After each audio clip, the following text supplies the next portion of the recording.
ჩვენ ვიწყებთ გადაცემა პირდაპირ ეთერს, რომელსაც ნონა სამხარაძე უძღვება. სოფლიოში ყოველი მესამე ადამიანი განიცდის წყლის ნაკლებობას, თუმცა საქართველო ბუნებრივი რესურსებით მდიდარია. თუმცა საქმე გვაქვს ერთის მხრივ წყლის ათვისების ინფრასტრუქტურის არ ქონასთან, მეორეს მხრივ კი ადამიანები არ უფრთხილდებიან სასმელწყალს, ელემენტარულად ონკანები არ იკეტება. ცუდი ხარისხის სასმელი წყალი, რომელიც დიარეულ დაავადებების გავრცელების რისკს ზრდის. ამ საკითხებთან დაკავშირებით სწორედ საინფორმაციო კამპანია დაიწყო უკვე რამდენიმე დღე ქალთა საინფორმაციო ცენტრმა. ასევე ჩვენ ქუჩებში ვხედავთ, როგორ მიმდინარეობს სასმელი წყლის მილების რეაბილიტაციო სამუშაოები. სწორედ ამ მიზეზით ჩვენ მოვიწვიეთ დღეს ორი სტუმარი, ქალთა საინფორმაციო ცენტრის წარმომადგენელი მაია ბელთაძე და მარნეულის მუნიციპალიტეტის გამგებელი ზაზა დეკანოიძე. დიდი მადლობა სტუმრებს მობრძანებისთვის. სანამ უშუალოდ საინფორმაციო კამპანიაზე გადავიდოდეთ, ბატონო ზაზა, რა ეტაპზე ახლა წყლის რეაბილიტაციო სამუშაოები? მოგესალმებით ტელემაყურებლებს. მოგახსენებთ, მე მცირე შესავალს გავაკეთებ. მოგეხსენებათ, ჩვენ რამოდენიმე წლის უკან დავიწყეთ ფიქრი იმაზე, თუ როგორ გამოსულიყო ამ სავალალო მდგომარეობიდან მარნეული, რასაც ქვია უწყლობა. სამწუხაროდ რამოდენიმე წლიანმა მუშაობამ არც თუ სახარბიელო შედეგი გვაჩვენა.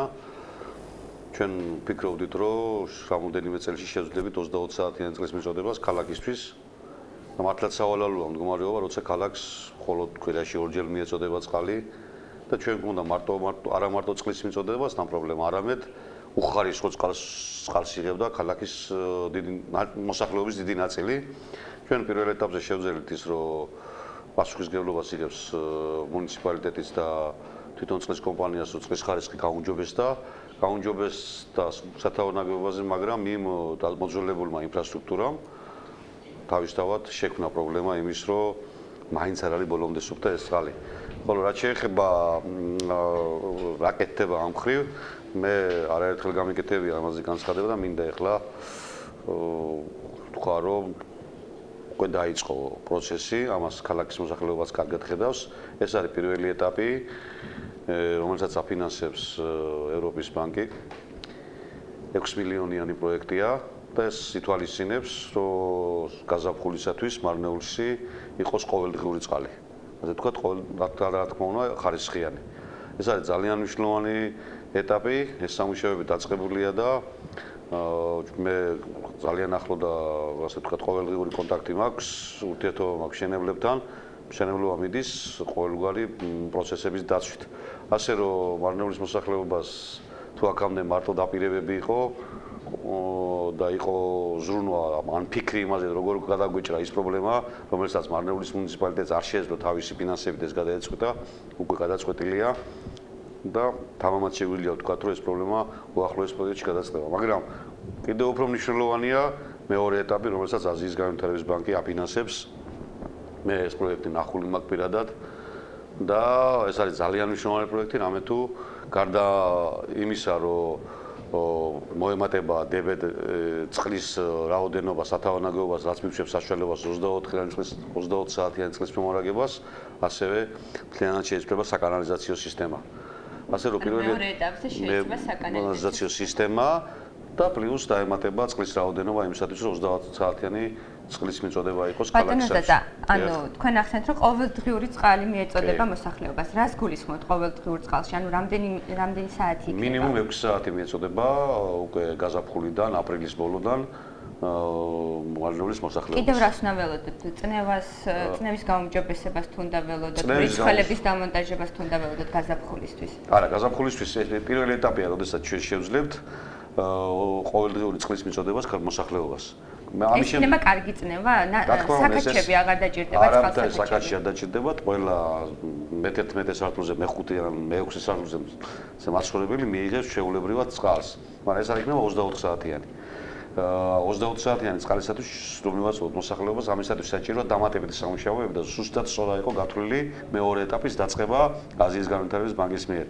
და ამიტომ იყო ზუსტად საჭირო დამატებითი სახსრები გამოყოფილიყო ამისათვის ეს უკვე დამტკიცებულია, პროექტი არსებობს, სამუშაოებია მხოლოდ დასაწყები. მეორე ეტაპი როდის დაიწყება? მეორე ეტაპი დაიწყება მაშინ, როცა დამთავრდება პირველი ეტაპი. პირველი ეტაპი დამთავრდება, როგორც მოგახსენეთ, გაზაფხულის ბოლოს. დაახლოებით და ის ძალიან მნიშვნელოვანი ის პროექტი, როდესაც ვსაუბრობთ ჩვენ 24 საათიანი წყლის მიწოდება და ამას მოიცავს საკანალიზაციო სისტემის შესწავლა. წყალთან ერთად აუცილებელია საკანალიზაციო წყლის მისამართი. მე არაერთხელ მითქვია თქვენდელში ფაქტობრივად არ არსებობს და არ ვიცი რა ხერხებით, მაგრამ რაღაცნაირად ვახერხებთ, რომ ქალაქში ქუჩებში ფეკალური მასები არ მოედინებოდეს. ძალიან გაჭირებით, მაგრამ ამას ვახერხებთ და როდესაც ეს კანალიზაციის სისტემა იქნება მთლიანად შეცვლილი, ეს მოგცემს საშუალებას მეტი სისუფთავე იყოს, ისევე დაცული იყოს სასმელი წყალი, რო არ იყოს დაბინძურებული სხვა მასების მიერ და ამას აგრე ასეთვე მეორე ეტაპში შედის ქალაქთან მიმდებარე სოფლების მთლიანად სასმელი წყლით მომარაგება და პლუს ამას კანალიზაციის სისტემის შეცვლა. მეორე ეტაპის დასრულებას როდის უნდა ველოდებოდეთ? მეორე გეგმა არის ესეთი, რომ მეორე ეტაპი უნდა დასრულდეს 2013 წლის ასე ვთქვათ შემოდგომისთვის. კარგით, ბატონ ზაზა, მრიცხველებთან დაკავშირებით მაინტერესებს, რომ პირველ ეტაპზე იგეგმება თუ მეორე ეტაპზე? მე ვფიქრობ, რომ ეს უკვე მუნიციპალიტეტმა უნდა გადააწყდოს და წყალკანალთან ერთად მე ვფიქრობ, რომ პირველი ეტაპის დასრულებისთანავე უნდა დავიწყოთ მრიცხველების დამონტაჟება, იმიტომ რომ ხალხი ეს ადგილობრივი მუნიციპალიტეტი აკეთებს ამას თუ წყლის კომპანია? ეს იქნება შეთანხმება ადგილობრივი მუნიციპალიტეტსა და წყლის კომპანიას შორის.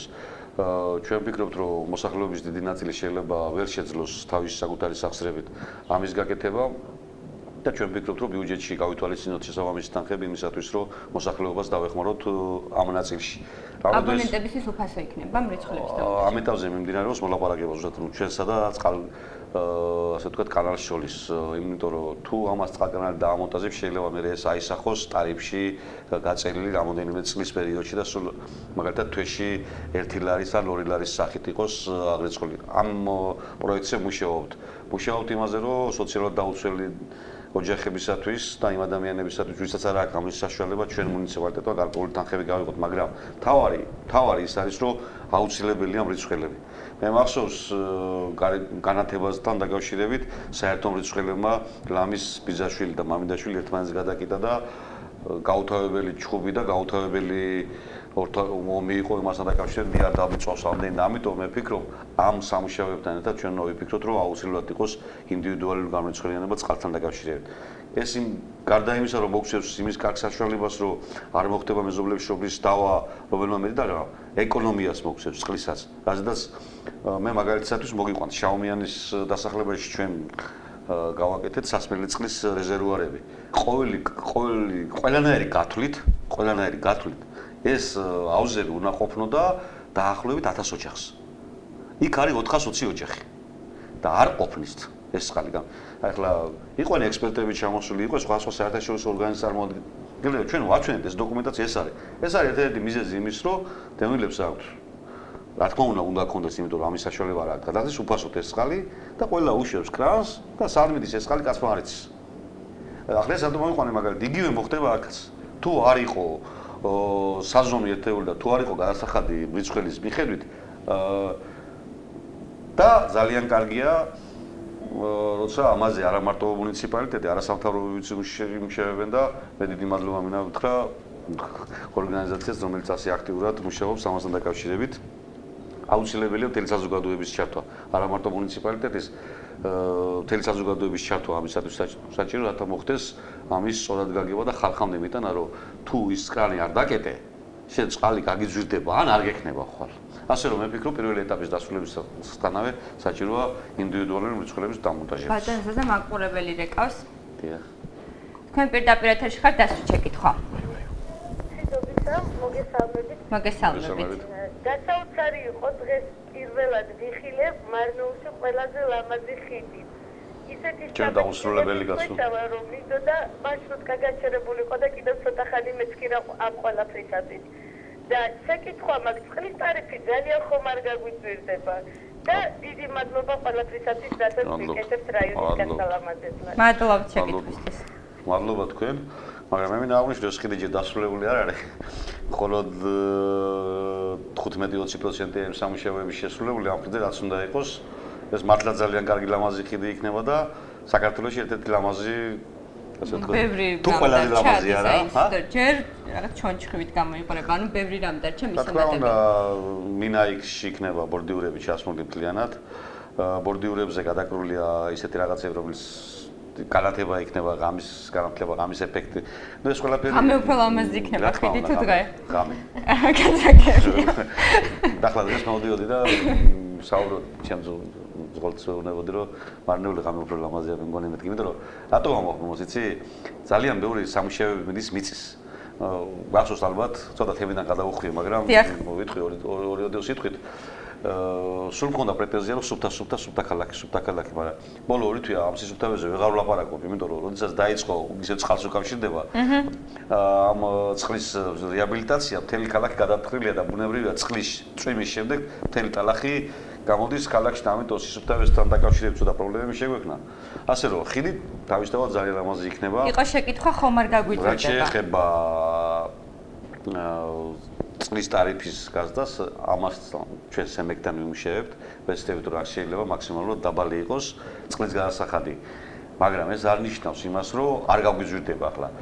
როდესაც ჩვენ კვირაში ვიღებდით 2 დღე წყალს და ვიხდიდით თქვათ ერთ სულზე, არა ზუსტად არ ვიცი, მაგრამ დაახლოებით 50 თეთრს, როდესაც ჩვენ მივიღებთ ყოველდღიურად 20 საათიან წყალს და ისევ 20 თეთრს ნამდვილად და 50 თეთრს ნამდვილად ვერ გადავიხდით. იქნება, მაგრამ ერთ რამეს ალბათ დამოკიდებული იქნება დახარჯვაზე. დამოკიდებული იქნება, ზუსტად ამიტომ ვახსენებ რიცხველების დამონტაჟება. ზუსტად ყველა ადამიანმა თავიდან სანამ რიცხველი დამონტაჟდებოდეს, იქნება რა თქმა უნდა ფიქსირებული გადასახადი, მაგრამ ეს იქნება მინიმალური, მაგრამ რიცხველების დამონტაჟების შემდეგ აუცილებლად იქნება გადასახადი თუ როგორ მოიხმარს ეკონომიურად ან რამდენს მოიხმარს მოსახლე.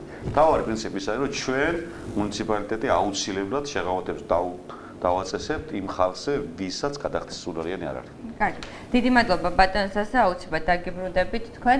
ქალბატონო მაია, პირველ რიგში რაც მაინტერესებს არის ის, რომ თქვენმა ორგანიზაციამ პირველად დააკავშირა სასმელი წყლის პრობლემები ქალის ყოფასთან და ეს საინფორმაციო კამპანია მოაქციეთ 16-დღიანი გენდერული ძალადობის წინააღმდეგ ბრძოლის 16-დღიანი კამპანიის ფარგლებში. რა კავშირია, ბევრი ადამიანი დასვამ შეკითხვას, რა კავშირია სასმელი წყლის პრობლემა ქალთან და რატომ მოექცა ეს 16-დღიანი კამპანიის ფარგლებში? მოგესალმებით.